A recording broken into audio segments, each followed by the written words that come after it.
Bienvenidas y bienvenidos a otro programa más de Oaxaqueñas Poderosas. Este programa que tenemos en colaboración la Corporación Oaxaqueña Radio y Televisión y la Secretaría de las Mujeres de Oaxaca, en donde presentamos, por supuesto, a mujeres poderosas oaxaqueñas. Y me da mucho gusto, como siempre, saludar a la maestra Ana Vázquez Colmenares. Ella es secretaria de las Mujeres de Oaxaca y comparto micrófonos el día de hoy con ella. Muchas gracias. Sean bienvenidas y bienvenidos. Hoy tenemos a una invitada que me emociona mucho tener para este cierre de temporada, la maestra Lorena Robles Brena. Ella es feminista y es psicóloga, especialista en psicología social comunitaria. Hemos colaborado, de hecho, en varios proyectos y me da muchísimo gusto que puedas estar hoy en esta edición de Oaxaqueñas Poderosas. Para conocer un poco más acerca de quién es Lorena Robles Brena, les invito a ver una semblanza. Corre video. Maestra en Psicología Social Comunitaria por la Pontificia Universidad Católica de Chile. Licenciada en Psicología por la Universidad Regional del Sureste, Oaxaca. Ha realizado investigaciones desde la perspectiva de género sobre migración, ciudadanía, educación, cambio climático y salud, entre otros temas sociales. Docente en los módulos de sensibilización y violencia de género en el curso de Derecho a la Igualdad entre mujeres y hombres en el sistema de justicia penal dirigido a operadores de justicia.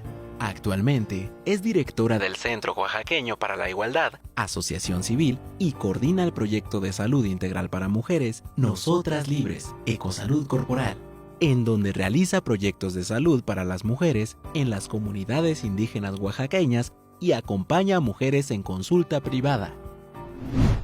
Bien, pues como vimos en la semblanza, Lorena Robles Brena, ella es maestra en Psicología Social Comunitaria. Les recuerdo que pueden seguirnos a través de las redes sociales de la Secretaría de las Mujeres de Oaxaca y de la Corporación Oaxaqueña de Radio y Televisión. Estamos en este inigualable escenario de la ciudad de los archivos y vamos a conocer más sobre Lorena Robles Brena. Díganos, Lorena, yo quisiera que nos platicaras un poquito más sobre cuál es el ámbito de acción de la psicología comunitaria. A veces suena así como que raro, ¿no? No sabemos quiénes son, qué hacen y para qué sirve la psicología comunitaria. La psicología comunitaria pues está muy enfocada a la prevención de enfermedades mentales, ¿no? Muy enfocada a la promoción de la salud mental, por ejemplo, fortalecer redes sociales, ¿no? Que en nuestras comunidades en Oaxaca todavía están muy fuertes, pero en algunas comunidades en el mundo hay que rehacer, reconstruir estos lazos, ¿no? También ya en Oaxaca y en muchas partes de nuestro país pues se está deconstruyendo este tejido social y hay que repararlo, ¿no? Entonces la psicología comunitaria justamente está para eso, ¿no? Y hace muchísimos estudios desde hace muchísimo tiempo en psicología humana y cómo interactuamos con los otros, ¿no? O con las otras. Por ejemplo, mucho de la teoría de la psicología social se ha ocupado para la publicidad, para la mercadotecnia. Este concepto de las actitudes es de la psicología social, ¿no? Entonces, bueno, más o menos de esto se encarga la psicología social y cómo pues, se hace cargo de la interfaz entre el individuo y la sociedad. Okay. ¿Nos podrías hablar de alguna enfermedad mental social que pudiésemos estar padeciendo en Oaxaca o en México?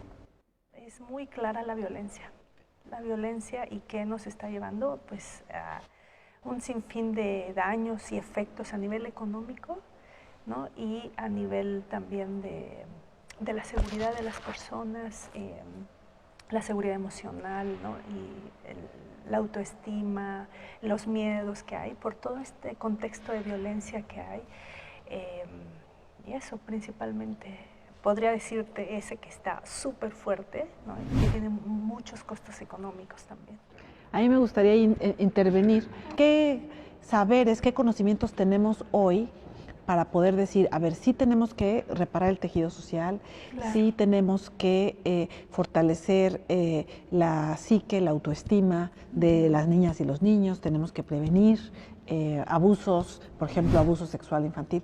Pero ¿dónde dirías tú que en un momento como el que vivimos, en un estado como el que tenemos, que tiene alerta de violencia de género, dónde debemos de poner los énfasis en esos temas?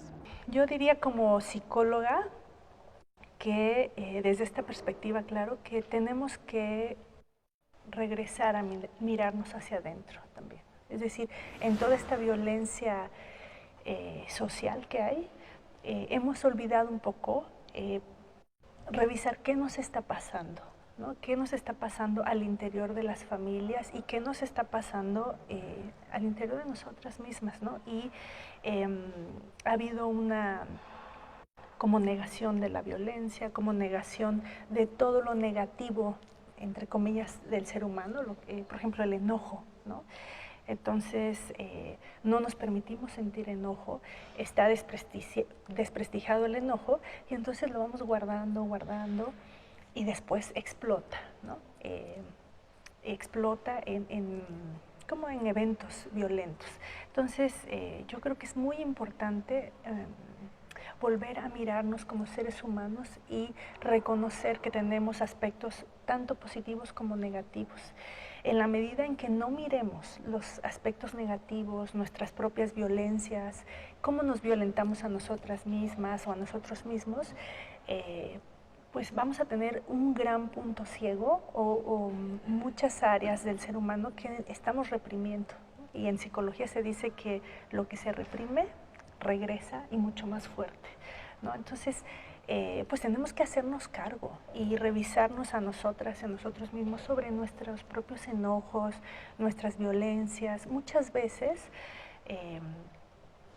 estoy enojada con mi padre o con mi madre, pero como no se permite estar enojada con mi madre o con mi padre, no está bien visto, pues lo aviento, dijéramos, o enfoco ese enojo o esa ira en mi relación de pareja o con mis hijos. O al gobierno o con la sociedad o con tal grupo de personas o con los que estudiaron o los que no estudiaron o con los que tienen o los que no tienen, ¿no? Entonces, eso, yo diría que eso estamos dejando de ver. Claro que esto es una visión desde la psicología, ¿no? Seguramente alguna socióloga diría algo distinto, tendría otra mirada, pero desde mi mirada y desde lo que yo veo con las mujeres con las que trabajo y en los grupos en donde trabajo con mujeres, veo en las comunidades que eso nos está faltando, ¿no? Como, ay, el otro es violento, aquel hizo tal violencia, pero no estoy revisando, no estoy reconociendo mis propias violencias, ¿no? Entonces, es decir, yo quisiera saber si tienes si podríamos hacer un diagnóstico, igual clínico o no, de la sociedad mexicana, de la sociedad oaxaqueña, y cuál sería nuestra enfermedad. Entonces, no reconocemos la violencia y por eso regresa con más fuerza, con más potencia y afecta. Sí, más que la violencia, yo creo que la violencia es como el resultado de no reconocer los aspectos que pensamos que son negativos, ¿no? Si a una niña, un niño lo deja solo porque pues papá y mamá se tienen que ir a trabajar y lo deja solo, pues seguramente va a estar enojado, además de triste, desorientado, ¿no? Entonces, no damos permiso para mostrar el enojo porque no está bien que te enojes, ¿no? Entonces, es una explicación muy breve, estoy como siendo muy, pues resumiendo mucho, ¿no? Pero diríamos que así sería. Miedo, por ejemplo. No hay, por ejemplo, en ningún referente para los niños, los varones, actualmente, algún referente en las caricaturas, vaya, no hay un niño o un varón que exprese el miedo sanamente.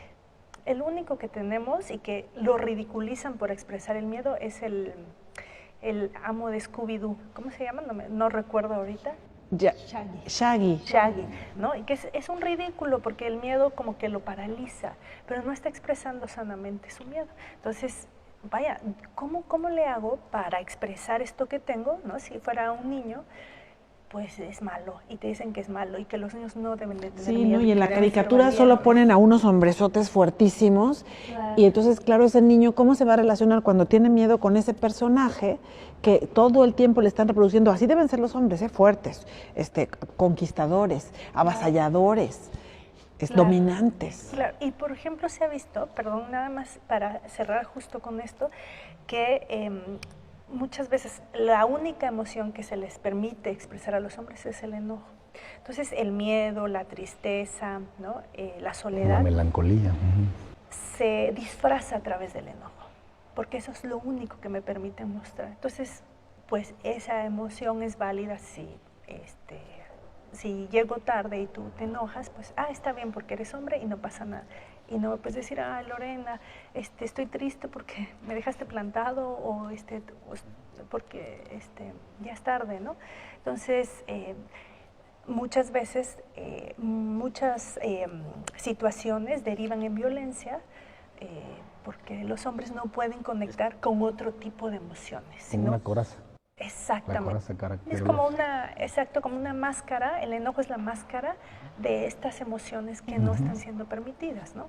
Y las mujeres, por ejemplo, no nos podemos enojar porque, uy, qué mal Brujas. se ve. Brujas. Entonces, la emoción que nos enmascara todas las demás emociones es la tristeza. Entonces, si estoy enojada contigo porque llegaste tarde, yo lloro, en vez de decirte, oye, me molesta que llegues tarde, ¿no? Entonces, bueno, creo que ahí es cuando se empiezan a gestar situaciones. La violencia no es automática, es siempre un proceso, ¿no? Y es un proceso de dominación que es diferente a la agresión. Entonces, es un proceso de dominación en una relación desigual, ¿no? Entonces, se va gestando, no es que se dé. Me comentaba hace poco una amiga que trabaja con un grupo de jóvenes que estaba haciendo una dinámica y les puso un ejercicio que dijeran qué era lo más valioso que tenían en la vida. Y a ella nos sorprendió muchísimo que dijeran, no dijeron la salud, su cuerpo, una familia escasa, no, el celular. Wow, estábamos impactadas porque eso, imagínate, a nivel de autoconcepto y de amor propio y de conocimiento de sí mismo, tiene, ¿no? Para las personas pensar que justo el celular es lo más valioso que tienes en la vida. Supongo que más valioso que la vida, porque ni siquiera hablaron, ¿no? De mi vida o de la salud, o tener las dos piernas, o no sé. Poder caminar, brazos, de tener mamá y papá. De tener agua entubada, o cosas así.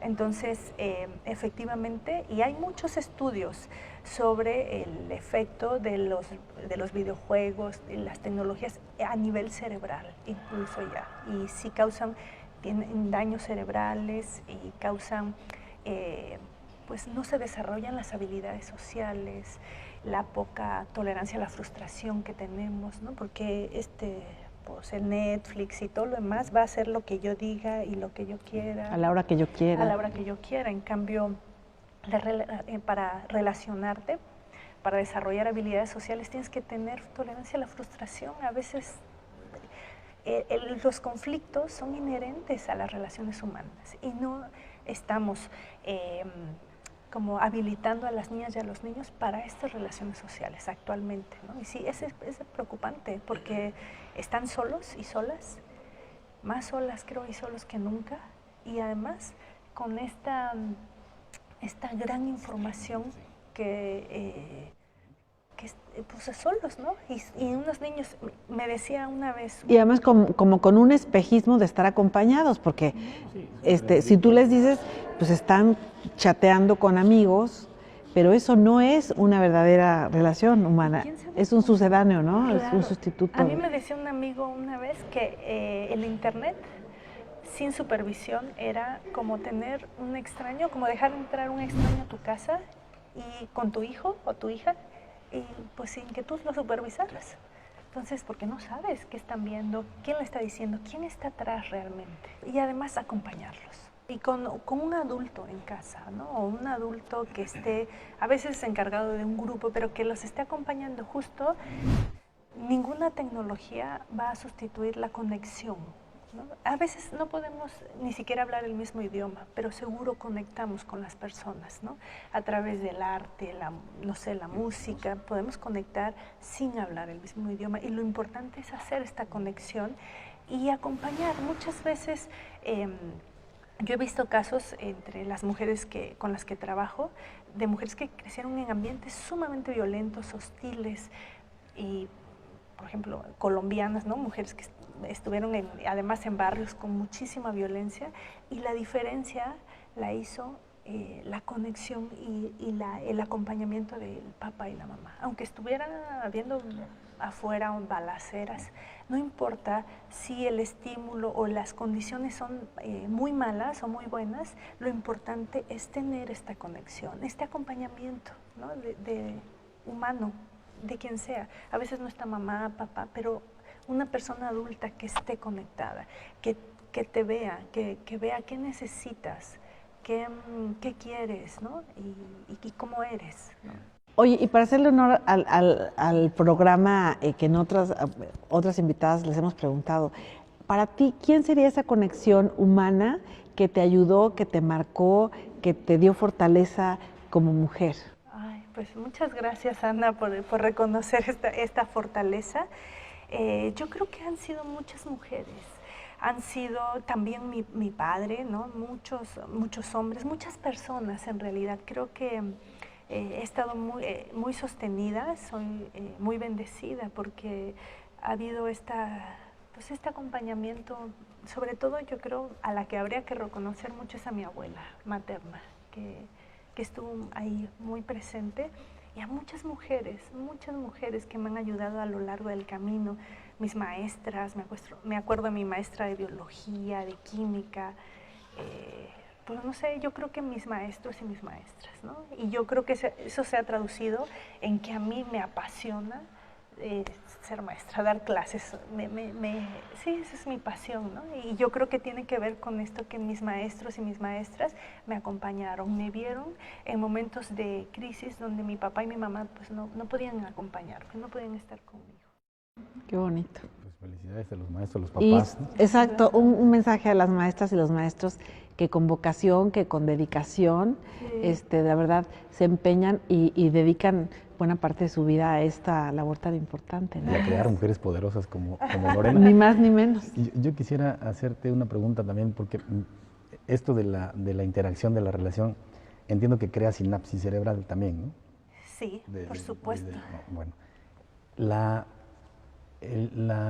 nuevas tecnologías te permiten hacer esa sinapsis también si no hay contacto, es decir, solamente por el teléfono, porque eso es importante también saberlo, ¿no?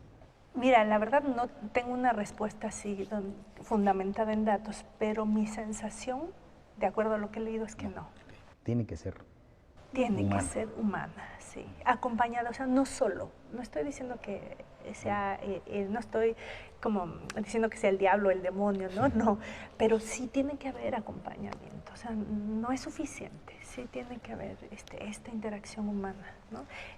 Por ejemplo, si hay estudios de que las personas aprendemos hablando con nuestros pares, más que cualquier otro método didáctico. Cuando hablas con el otro y la otra, del tema del que se esté hablando, es un 90% de posibilidad de aprendizaje, a que si lees algo, creo que 5%. O sea, es abismal la diferencia, ¿no?, entre la interacción humana y lo que lees en la pantalla de la tableta.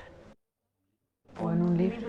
Oye, Lore, tenemos muchos retos como sociedad y bueno, este programa de Oaxaqueñas Poderosas quiere visibilizar que en distintos ámbitos hemos tenido aquí poetas, deportistas, académicas, magistradas, activistas. Estar invitada aquí, muchas gracias. Y tú ahora que eres psicóloga y que tienes esta mirada, y mucha gente nos pregunta, ¿y qué hago si vivo violencia?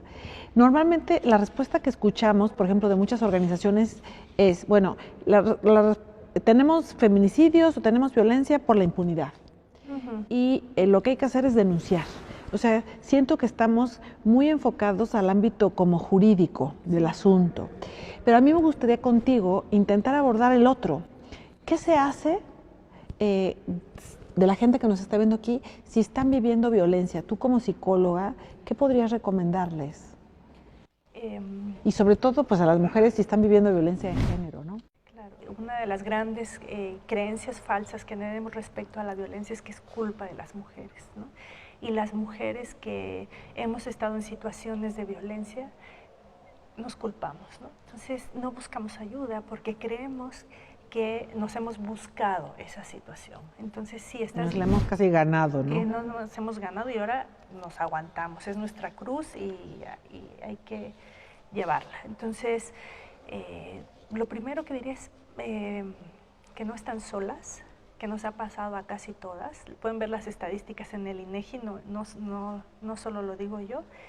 Y que busquen ayuda. Hay ya muchísimos círculos de mujeres, redes de mujeres que estamos trabajando también a nivel emocional y con los daños psicológicos que provoca la violencia, ¿no? Que la baja autoestima, por ejemplo, no es una causa de la violencia de género, sino es una consecuencia. Y eso es muy importante, porque pensamos que somos tontas o porque no nos queremos, nos pasa eso. No, todo lo contrario, es una consecuencia y podemos trabajar juntas entre mujeres para estar mejor.